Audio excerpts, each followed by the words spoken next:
Holy crap, check how this guy turned out.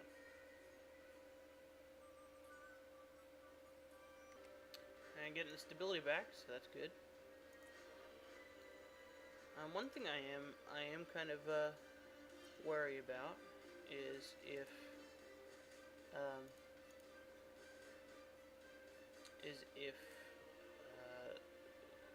Venice gets too strong. Now, Venice is sending a bunch of guys over here. I do have a claim on this province, but it would probably cost me about 700 or 800 prestige to grab the title of these provinces. Now the only ones who are actually in Egypt are these ones, but since I'm going after the king of Nubia as well, I'll need to fight eventually over this one if I want to grab all of the provinces, so I don't have a problem. They even sent their home province's troops this way too. I believe I would get a huge advantage right now if I attacked and took care of that. I think I could pretty much get all of this from them, but it's a big gamble.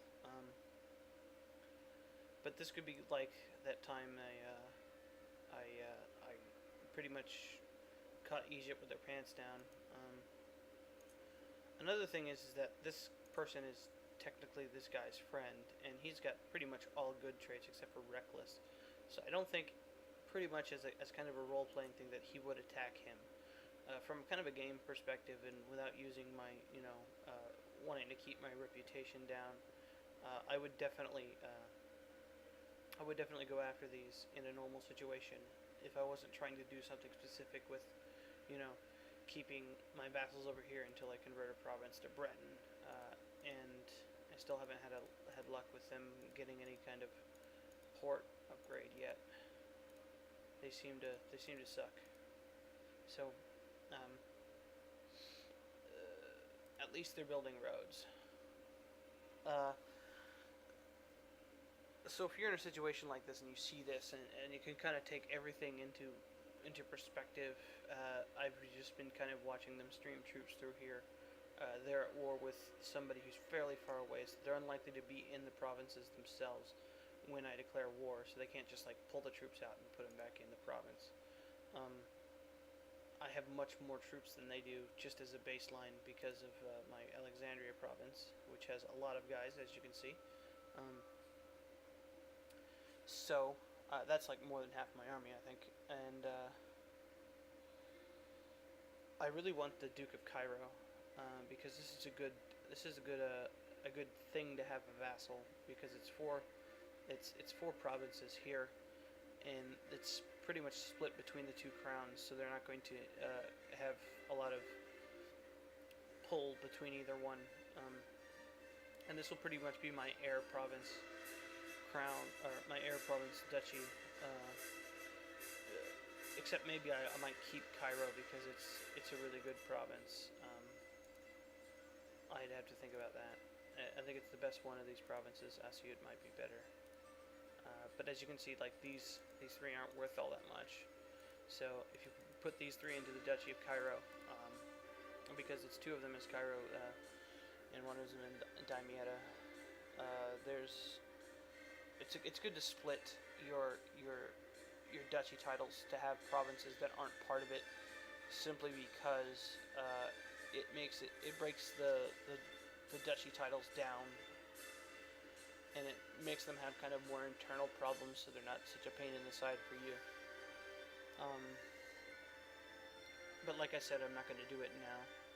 The first thing I'm going to do is take out these two provinces, because that's kind of what I'm going to do. If nothing really happens within a year, I'm going to kind of cut this off, and kind of do my editing and stuff. If you kind of notice, this province doesn't have a building thing on it, even though it can build buildings, because it has a disease on it. I kind of want to go over that because I don't think I've mentioned these before. There are several types of diseases. There's malaria, there's smallpox, there's dysentery, and there's the two types of plague, the bubonic and the pneumonic plague. There might be more, but I've never really seen them. As you can see, it's a province effect. It gives a -50% gold, and this is why I haven't started building anything. It gives it 900% build time. So if you build something, it'll take 900% longer to build it. That doesn't affect things that are in construction at the time. But another thing it does is that it can spread to other provinces. It'll eventually go away on its own. So you don't really have to worry about it being permanent. The plagues will actually grant your province immunity to it because it spreads like wildfire, like the real plague. And it'll pretty much wreck your empire when it happens, but it doesn't happen until very late in the game. It's kind of a curveball that they throw at you, like the Mongols, which we'll also see, and we'll go over that. It also increases the likelihood that one of your people gets sick if the province is within your domain, which this one is. So I might start getting sickness spreading through the court events. I haven't gotten that yet. It usually happens when you get a lot of people in your court, and I'm starting to get quite a bit of people in my court. To try to control that, I'll start marrying them off, and if it makes my game run too slowly, I'll kind of cull some of them out using an editor. Sometimes I have to do that because the game runs a bit unstably. I don't like to because it feels like cheating. Gotta be back if nothing happens within a year. I'm gonna cut it off here. Okay. Here's a cool event. God urges you to take up the cross. The cross is for Antioch, which is over here. Antioch is in our chosen sphere of influence, and it's held by someone who's not the Seljuk Turks. It's held by, I believe, the Emirate of Damascus. Yes. And it's got a child leader. The only problem I see with this is that it's part of Syria, and Syria has like 20 provinces in its title.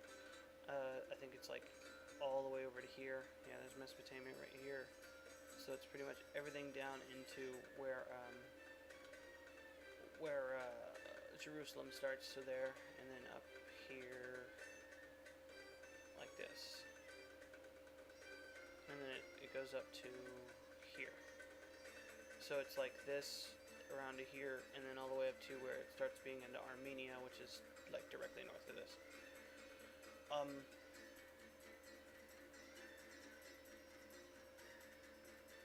I don't know.